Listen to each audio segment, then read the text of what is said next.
L'énigme 500 est vraiment une de celles que je préfère. Max joue ici sur le faux semblant d'une résolution a priori scientifique. Vous allez voir que la solution est très différente. On perçoit aussi dans cette énigme la façon dont l'auteur réfléchit pour mettre en place les pièges. Le piège d'Abo notamment, qui est pour moi ici magistral, et qu'il faut absolument comprendre sous peine de ne pas sortir sur la fameuse bretelle d'autoroute dont parlait Max. Vous allez voir, c'est intéressant. Énigme 500, ut quoiant laxis. Dans la chronologie de ma compréhension personnelle de la chasse, c'est cette énigme qui m'a donné l'espoir d'aller plus loin que ce que je lisais sur Internet. Lorsque j'ai saisi où l'auteur voulait en venir, comment il avait réfléchi pour mettre en place le piège, j'ai eu l'impression de pouvoir sentir sa réflexion derrière ce jeu, sa façon de concevoir. Ça peut paraître prétentieux, d'autant que je n'ai pour l'heure soulevé aucun objet de bronze aux ailes déployées, mais je suis en tout cas convaincu que celle ou celui qui parviendra au bout du mystère ne sera pas le plus intelligent ou le plus astucieux, mais bien celui qui aura pu éprouver assez d'empathie pour se connecter intimement à la personnalité de l'orfèvre. À l'instar de l'énigme 600, notre nouvel ami 500 nécessite de défricher quelque peu les termes du titre. Ut quoiant laxis. Ce titre, manifestement rédigé en langue latine, peut grosso modo se traduire par « pour que puisse ». Sa traduction exacte dépend de la suite de la phrase, dont l'articulation précise le sens. Cette citation constitue en fait le premier vers d'un hymne à Saint Jean-Baptiste, écrit au IXe siècle par le poète Paul Diacre. 2 siècles plus tard, le théoricien de la musique Guido d'Arezzo se sert des premières syllabes de chaque hémistiche, des 3 premiers vers de la strophe, pour donner un nom aux notes de musique. Ut, première syllabe, est ainsi la forme ancienne de la note Do, première de la gamme. Voici l'entièreté du poème, ainsi que l'une de ses traductions possibles. Ut quoiant laxis resonare fibris, miragestorum famulituorum, solve polluti labii reatum, sancte Ioannes. Excusez l'accent. Qu'on peut traduire grosso modo par « afin que tes serviteurs, libérés, puissent chanter les merveilles de tes actions, ôte le péché de leurs lèvres impures, Saint Jean ». De nouveau, les notes de musique et le religieux s'invitent au programme. De nouveau, l'intime cohésion entre les énigmes s'affiche. Le texte est en français, mais 2 tâches préliminaires nous attendent. Décoder la suite de 2 et de 4, qui semble définir un lieu, en vertu de la préposition « à » qui le précède, puis calculer une distance qui nous permettra de vérifier si la potentielle mesure liée au pied mise en évidence en 780 tient la route. Connexion entre énigmes, encore et toujours. Par quoi remplacer les 4 et les 2 ? À 2 reprises, nous avons déjà dû changer des lettres en chiffres, et inversement. Certes, Cherbourg vaudra 2, et Épernay vaudra 4. Mais à ce stade, cela ne m'avance guère. Il doit donc s'agir d'autre chose. Le morse sur le visuel appelle, fort logiquement, l'application du célèbre code fait de barres et de points. Or, la suite de chiffres n'y fait pas référence, hormis les traits d'union, que je peine à rentabiliser. Alors, pas de code morse en 500 ? En fait, si. La base d'un 2 est une barre, et celle d'un 4, un point. Nous obtenons alors la suite C-A-R-I-G-N-A-N, soit Carignan. Assez logiquement, je trace sur la carte la droite Gérardmer-Carignan pour m'apercevoir assez vite que cette dernière est également dans le prolongement de l'axe Roncevaux-Bourges. La vie est bien faite. Mais cela pose la question à 100 points. Par rapport à quelle droite prendre l'orthogonale, la perpendiculaire ? La droite Roncevaux-Carignan ?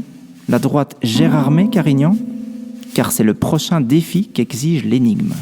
Et c'est en fait le premier piège de la 500.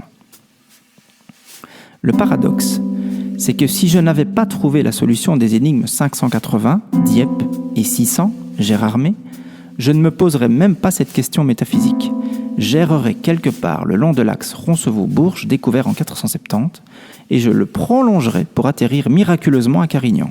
Ce faisant, j'aurais alors loupé 2 stations précédentes, précisément celles qui permettent de comprendre la méga astuce que constitue le recours systématique aux 10 villes dans le jeu. Pire, j'aurais loupé la droite Dieppe-Épernay-Gérardmer, celle qui va bientôt nous montrer la voie. Accrochez-vous, il va y avoir du grabuge, mais cela en vaudra la peine. Le défi est donc de trouver, saisir ce que l'auteur nomme la spirale à 4 centres. Et pour cela, nous devons d'abord multiplier un nombre par la mesure, à laquelle il faut appliquer le facteur diviseur méga, soit 1 million. Lorsque je multiplie la mesure de 33 cm par le nombre 560 606, j'obtiens 18 499 998 cm, un nombre presque rond qui confirme vraisemblablement le pied trouvé en 780. En arrondissant le nombre à 18 500 000 cm et en divisant ce nombre par 1 million, nous en arrivons à considérer une distance de 18,5 cm à reporter sur la carte. C'est fantastique parce que cela confirme la justesse des déductions à l'aveugle que j'ai posées en 780 pour débusquer la ville Issoire. Rappelez-vous, un décompte de lettres pour trouver une distance dans un système où 1 cm vaut 10 km, soit une échelle au millionième. Pour en revenir à l'énigme, nous savons désormais que nous devons nous déplacer de 185 km au départ de Carignan dans les Ardennes. Mais dans quelle direction ? Que n'a-t-on écrit sur cette fantasmagorique spirale à 4 centres ? Heureusement, nous sommes armés pour percer le mystère. Nous possédons la méga astuce, les 10 villes, flambeau indispensable dans cette belle nuit maxienne.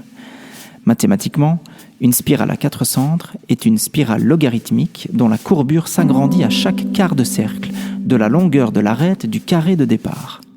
On trouve beaucoup d'exemples de spirales logarithmiques dans la nature, du nautile à certaines galaxies. Mais cette définition rationnelle d'une spirale, soulignée par les instruments du visuel, a pour objet principal de nous envoyer dans le mur. Car toute la question est là. Faut-il la tracer sur la carte, cette spirale particulière ? Faut-il la trouver dans un endroit que nous soufflerait la solution de l'énigme ? Est-ce un objet, un bâtiment ? Cette énigme est un véritable champ de mines. Le visuel est saturé d'éléments interprétables à l'infini. La règle, le compas et l'équerre peuvent servir à la construction d'une spirale, il est vrai, mais je vais vous démontrer qu'ils servent en réalité à construire non seulement l'orthogonale, mais également son prolongement, qui va nous mener vers la solution de cette terrible 500, véritable cimetière de la chasse. Non seulement nous ne sommes pas certains de l'axe à prendre en compte pour en tracer la perpendiculaire, mais en plus, l'énigme ne dit pas s'il faut prendre l'orthogonale vers la gauche ou vers la droite. Testons dès lors les deux possibilités en calculant chacune des deux directions possibles. Perpendiculaire à l'axe Gérardmer-Carignan. Quand je trace cette droite, j'arrive d'une part au nord-est près d'un petit village, Remagen, au sud de Bonn en Allemagne. D'autre part, tout près du village de Jouy-le-Châtel en Île-de-France. Je note que cette orthogonale passe quasiment par Épernay.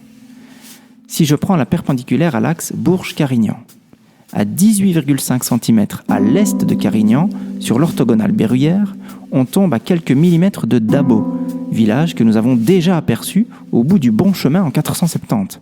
De l'autre côté de l'orthogonale, je note que le trait s'arrête en bordure du pâté lillois. Précisons que l'axe Roncevaux-Bourges, tracé de façon à faire passer le trait par le centre du pâté berruyer, passe à 2 ou 3 mm à l'ouest du point Carignan.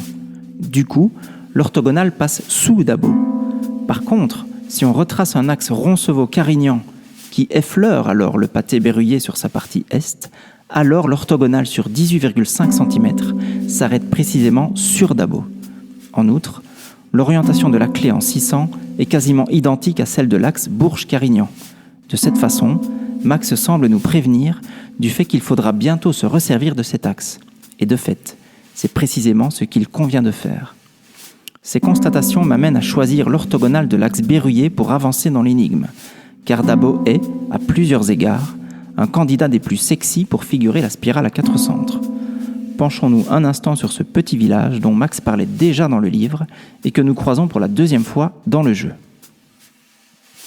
Le décryptage pur et dur de l'énigme est derrière nous. Carignan a surgi du code Morse et l'application mathématique de la mesure paraît valide.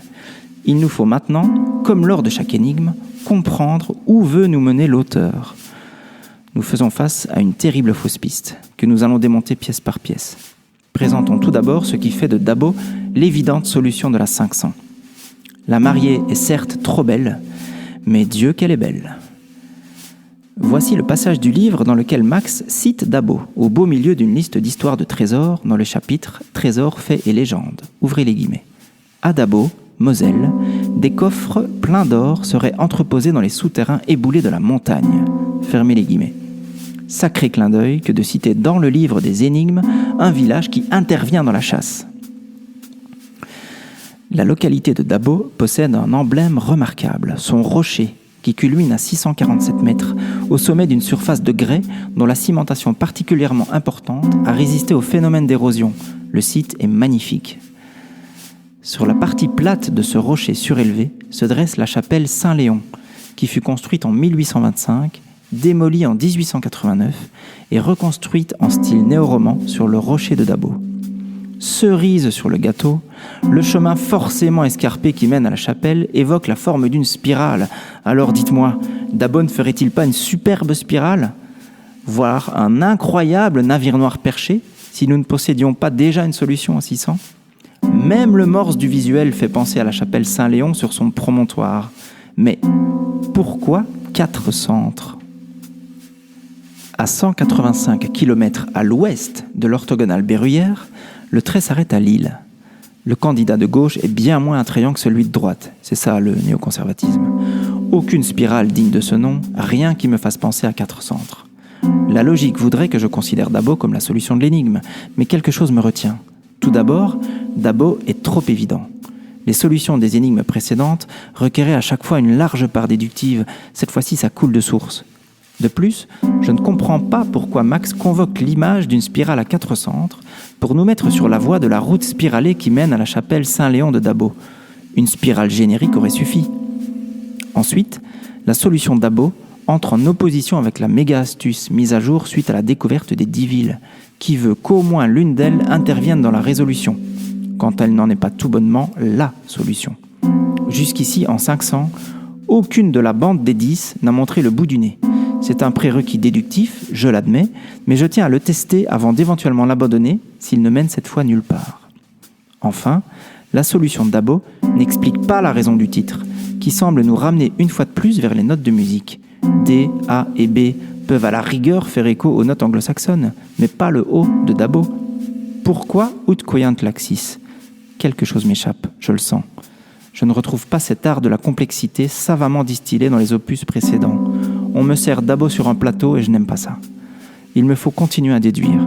C'est une fois de plus le visuel qui va me sortir de l'ornière dans laquelle je me trouve. Le tableau représente de gauche à droite une règle, une équerre et un compas. L'énigme parlant de spirale à 4 centres, figure géométrique précise s'il en est, il paraît évident que les 3 outils servent virtuellement à la tracer sur la carte. On peut en effet réaliser facilement une spirale à 4 centres en se servant d'une règle, d'une équerre et d'un compas. Vous trouverez aisément une démonstration sur YouTube. Pourtant, je ne crois pas au fait qu'il faille tracer une forme d'une telle précision sur une carte. J'éprouve des difficultés à concevoir ce qui, dans le jeu, exigerait une construction d'une telle complexité. Je pars dès lors plutôt sur l'hypothèse qu'il existe une astuce permettant de dissiper le brouillard. À ce stade, je dois me pencher sur chacun des 3 instruments pour tenter de percer une brèche dans le mystère qui entoure encore cette énigme, et notamment cette portée précédée d'une énorme clé de sol gorgée de lumière, du moins en partie. Réfléchissons. Une règle sert indubitablement à mesurer, à tracer. Fondamentalement, une équerre permet de construire ou vérifier un angle droit, mais un compas possède 2 fonctions différentes, bien que souvent complémentaires. Il permet de tracer un arc de cercle, mais aussi de reporter une distance. Je l'ai écrit, je suis persuadé que ces instruments ne servent pas à tracer une spirale à 4 centres. Mais alors, quelle est leur raison d'être ? Où se situe le tour de passe-passe ? Pour tracer une orthogonale, nous avons besoin d'une règle et d'une équerre. Virtuellement, c'est ce que nous avons fait. Nous avons prolongé l'axe Berruyer jusque Carignan, puis nous avons tracé la perpendiculaire avec l'équerre.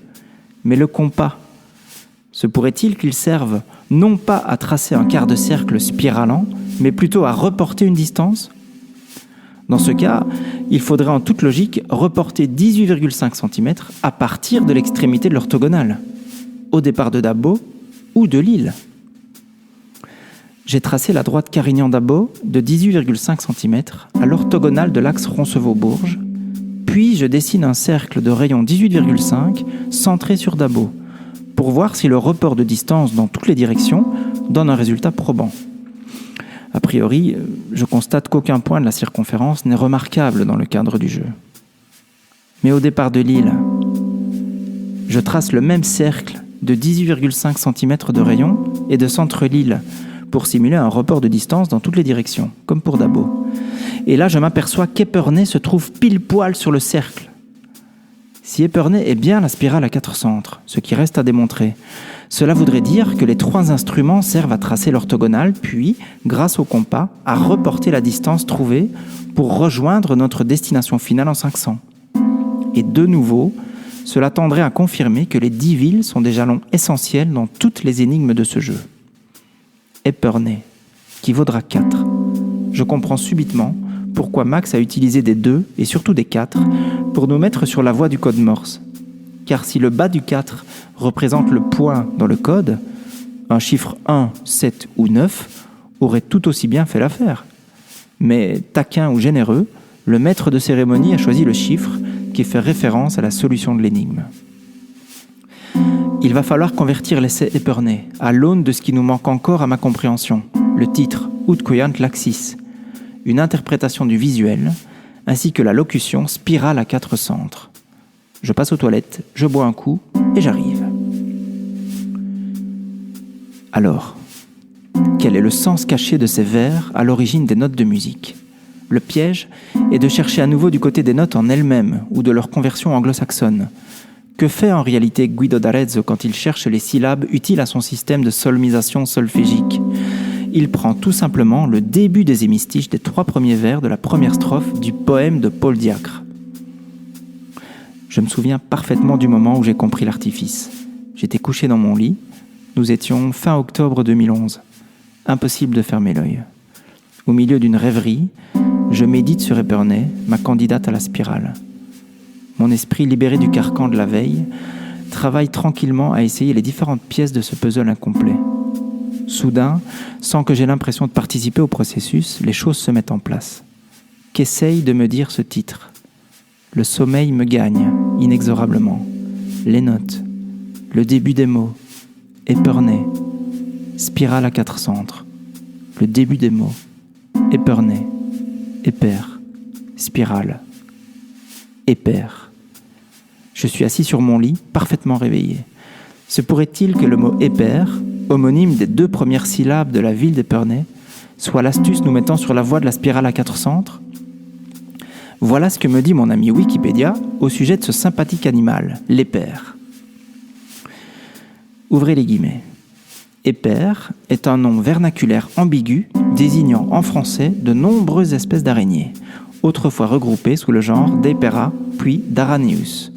Épère dérivé du grec « je ne sais pas dire le mot en grec » et de « je ne sais pas dire le mot non plus » mais qui signifie fil ou tissage, ce qui donne littéralement « sur la toile ».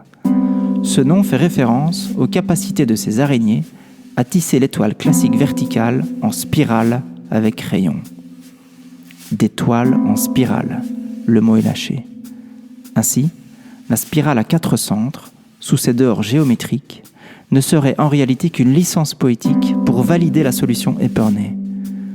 Mais si j'ai raison, pourquoi diable ces 4 centres ? Quitte à ne plus dormir, je continue dès lors à m'intéresser aux différents types d'épères, jusqu'à tomber sur ceci. Araneus quadratus. Laissez-moi vous présenter l'épère carré, ou encore épère à 4 points. Ouvrez les guillemets. Araneus quadratus est une espèce d'araignée aranéomorphe de la famille des Araneadeae. En français, elle est nommée épère carré, ou épère à 4 points. Elle est reconnaissable à ses taches blanches sur l'abdomen. L'épère à 4 points habite les lisières de bois, les clairières, les friches, les landes, mais aussi les parcs et les jardins. Elle fréquente les herbes hautes de préférence. Une nouvelle portion du visuel prend sens. Les herbes hautes représentées en bas à droite. Je sens que les choses sont en train de s'accorder les unes aux autres. Les pointes des branches du compas ne sont donc pas les seules à se cacher dans les herbes de la 500. Cette découverte fait office de première confirmation un peu consistante de ma trouvaille, mais je suis conscient du fait que si le parcours de l'île à Épernay est valide, quelque chose dans l'énigme doit le confirmer. À ce stade, je suis en tout cas persuadé que c'est bien en 500 que l'Épère naît. Cela fait plusieurs fois que l'auteur du jeu joue sur les mots, et cette solution en contre-pied total avec l'apparence cartésienne de l'énigme me semble tout à fait du goût de Max Valentin. En prélude au chapitre suivant qui va aborder la confirmation, à mon sens sans appel, fournie par le visuel, j'en profite pour rappeler que l'énigme précédente nous a permis de tracer la droite Dieppe-Gérardmer, au milieu de laquelle se situe la ville d'Épernay. Une façon d'attirer déjà notre attention de façon anticipée et une fois de plus très intégrative.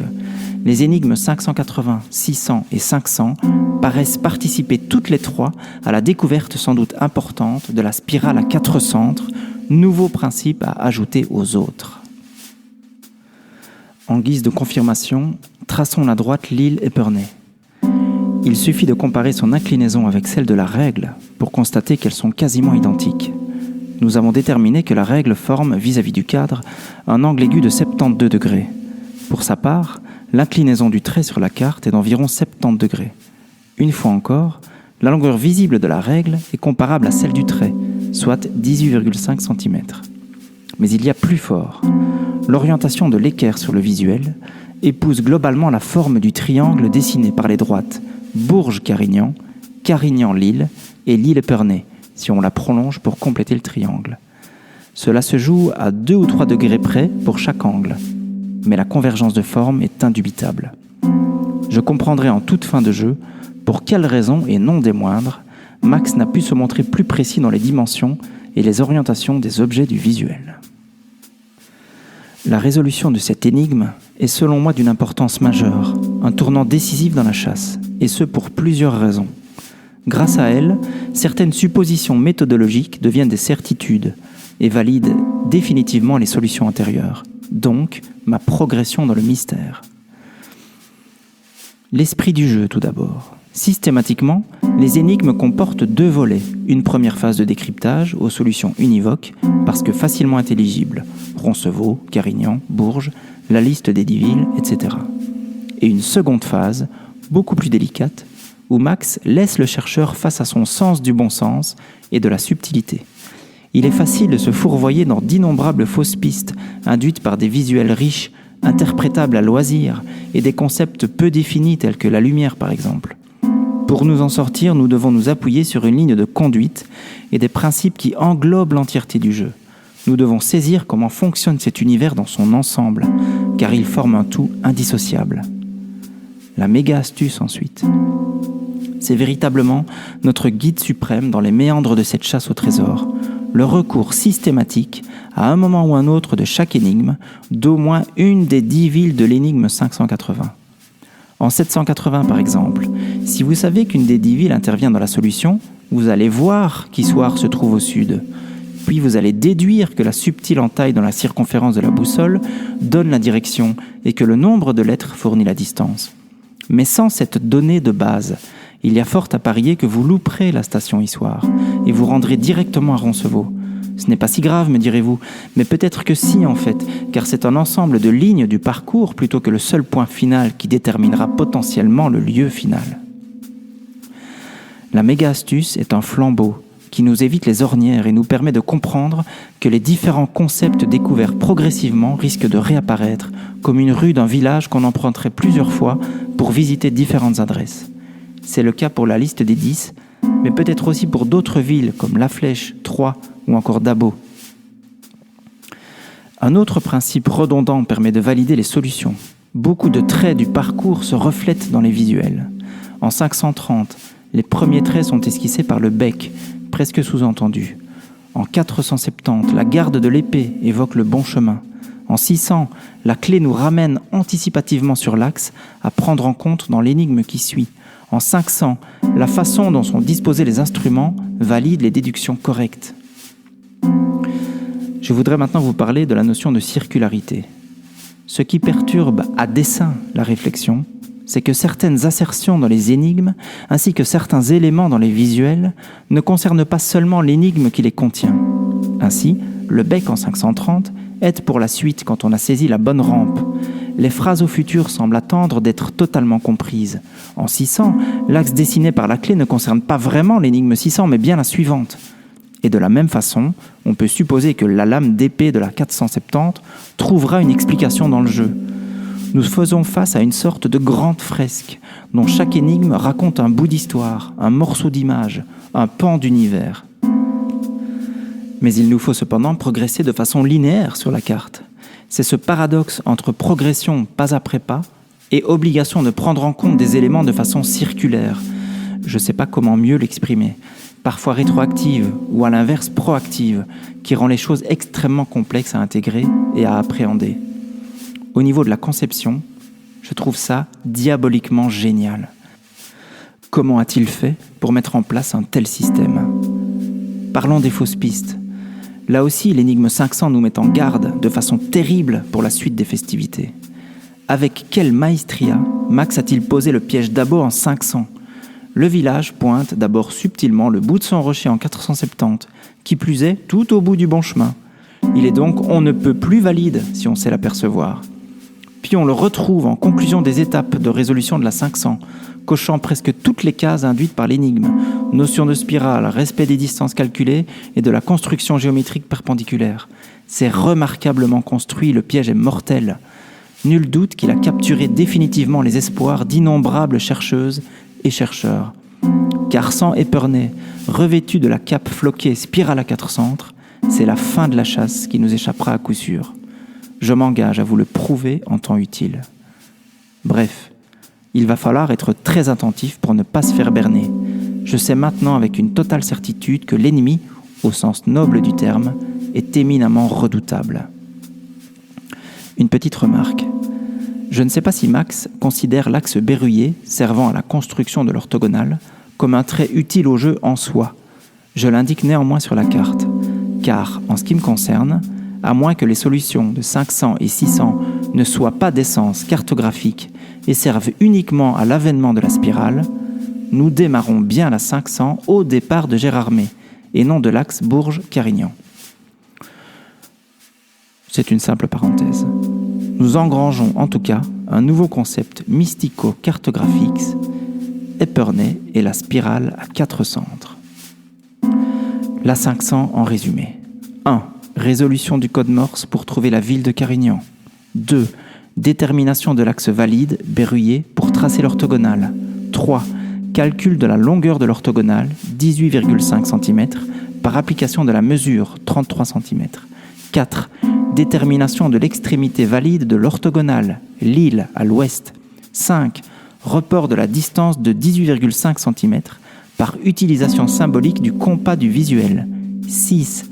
Détermination d'Épernay comme point de chute potentiel à 18,5 cm de l'île. 7. Décodage du titre, prise en compte du début du mot épère, homonyme d'épère. 8. Détermination de la spirale à 4 centres comme métaphore de l'épère carré. Je vous laisse apprécier ce que cela donne sur la carte et je vous fixe rendez-vous en 420. J'arrive enfin, ma belle, de ma rive à la tienne, que de dérives vaines, fardées de sentinelles, aux ombres trop lascives, aux ombres trop lascives. Je viens enfin, ma belle, de ta terre à la mienne, monte à la lune pleine des plaintes éternelles, que l'absence ravive, que l'absence ravive.